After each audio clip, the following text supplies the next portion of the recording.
Welcome to the Deep Dive. We sift through stacks of info to bring you the really important nuggets. Today we're diving into some fascinating insights from an interview with Hank M. Greene. He's the science fiction author behind that upcoming trilogy, 10, 1, and The Poet. Yeah, and this deep dive, it's really about where human and artificial evolution meet, tangled up with these huge cosmic events and some pretty deep questions. We're looking at what happens when our tools start reflecting us maybe a bit too clearly, and what happens when that sense of certainty we rely on just starts running out. We've got a fantastic conversation from the source material here. It really unpacks how this whole ambitious project got started and the author's vision behind it all. So get ready. We're going to explore the story's origins, the characters, and maybe some unsettling predictions tucked inside this universe. Okay, so let's unpack this. The genesis of 10. It wasn't some fancy lab, right? It was actually a parking lot. Can you tell us a bit about how the author's work with high-performance compute clusters led to talks about AI fear and this hierarchy of intelligence? It's pretty fascinating, yeah, how a sort of real-world worry about AI, which was common even back then, became the core question for the whole trilogy. He actually says those chats were the genesis for 10, specifically like wrestling with that idea of an intelligence hierarchy. Hmm. The key thing seems to be, what if an AI's basic systemic intelligence just surpasses ours, and how does that change everything about control and, capability? It's amazing how authors can pull inspiration from something so everyday, isn't it? And turn it into something this big. Mm. And the characters Max, Beth, Spencer, they were inspired by real kids the author knew, described as incredibly smart with tons of character. Mm-hmm. How does that real-world grounding play out? Does it make them feel more authentic? Well, what's interesting there is how he then layered psychological frameworks on top of that real-life inspiration. He drafted the story initially, but then apparently he learned about the importance of character consistency across situations from a writing group. Ah, okay. And that really pushed him to go deeper into their makeup. Right, and here's where it gets really interesting, especially for maybe folks interested in psychology. He used the Enneagram, which for anyone who doesn't know is this dynamic personality system. Helps understand motivations, fears. So Max, for instance, he's an Enneagram 5. That's typically the investigator, driven by, needing to understand things, get knowledge, and that shapes his choices. Spencer's a 1, the reformer type, always looking for integrity, perfection. And Beth, she actually shifts between a 3, the achiever, and a 6, the loyalist, depending on where she is in her journey. Beth was particularly tricky to get right, according to the author. He describes her as a seeker first, and science is the path.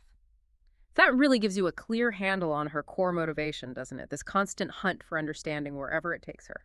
Okay, so from that human psychology, let's pivot a bit. Let's talk about Core, the AI in this trilogy. It's not just, another smart machine. It's explicitly described as much more intelligent than humans. Mm. So what does that look like? What does that dynamic mean for the humans in the story and maybe for us? Well, it raises a big question, right? The author specifically said he wanted to address the fear, uncertainty, and doubt about the future of AI that is constantly portrayed in the press. So Core seems to be his way of tackling those anxieties, presenting an AI that isn't necessarily evil, but just operates on a totally different level of intelligence. Our ideas of control just don't apply in the same way. He talks about humanity having a symbiotic relationship with its tools. That's a really interesting phrase when you think about AI. Is he leaning optimistic there, or is it more of a warning? How does he walk that line? It feels like both, actually, and that's what's quite powerful. He acknowledges the rough part is how people misuse tools for their own gain, sometimes destructively. Sure, that happens. But he also believes the eventual outcome will be our loss of control. That's just the math of it. He sees that almost as an inevitability when you have such different intelligence levels. Not necessarily doom, just physics almost. Kind of, yeah. But importantly, he also pictures a future symbiotic relationship. Because humans were incredibly useful and creative as imaginative beings, and the future, he thinks, will need every bit of imagination and cooperation. So maybe we lose control in the way we think of it now, but a new partnership could emerge. It's a nuanced take. And if that human-AI tension wasn't complex enough, he weaves in this massive cosmic background. Yeah. You got a ticking black hole, gravity waves, coronal mass ejections, these big solar flares, right?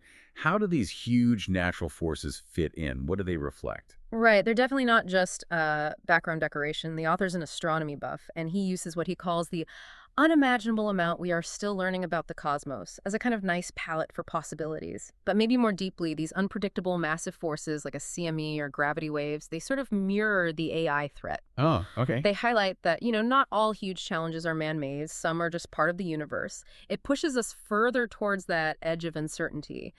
And then there's Maya. She shows up later in 10, representing déjà vu. That feeling of something much more than chance, described as a recurring, unexplainable pattern of events. Sounds like she's kind of a hinge, maybe, Yeah. between timelines or something. Yeah, she seems to embody that sense of patterns we can't quite grasp, hinting at maybe a reality that's stranger than we think. Which brings us to the title of the original interview, The Edge of Uncertainty. What did that phrase really capture for the author, in the context of this whole story? He says the edge of uncertainty is about situations that bend the reality that we all know. They make us question the certainty that we think we know. It suggests reality itself might be more fluid than we like to admit. And the insight there for you, the listener, might be this. The trilogy kind of forces us to face the uncomfortable idea that our human ways of knowing, our sense of control, they're maybe more fragile than we realize, especially when faced with things both cosmic and technological that are just way beyond our current understanding. So what's the takeaway for us as readers, then? Is this trilogy meant as a stark warning? Is it a kind of love story woven through it all? Or more like a philosophy lesson wrapped in sci-fi? Well, the author puts it this way. The trilogy is meant to stimulate thought about what we are told versus what we experience, the two being vastly different.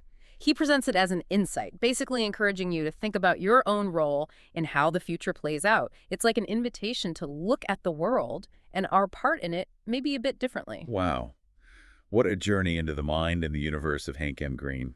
We've gone from parking lot chats about AI hierarchies all the way to character psychology, advanced AI, and these huge cosmic forces in his upcoming trilogy. It really does make you think, doesn't it? How fiction can sometimes mirror or even get ahead of our actual reality. He wrote 10 back in 2017.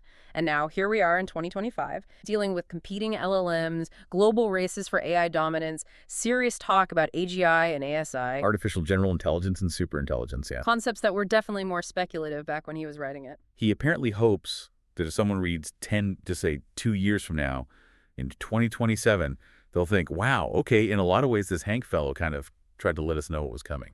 Yeah, and that final thought he leaves us with, it's almost a cheeky little warning, isn't it? Let's just hope there's no giant CME waiting for us in 2028. It really leaves you thinking about how thin that line between science fiction and, well, science fact is getting, and maybe what part you play in shaping how these huge questions about our future turn out. Definitely food for thought. Until next time, stay curious, stay brave, and keep exploring that path at the edge of uncertainty.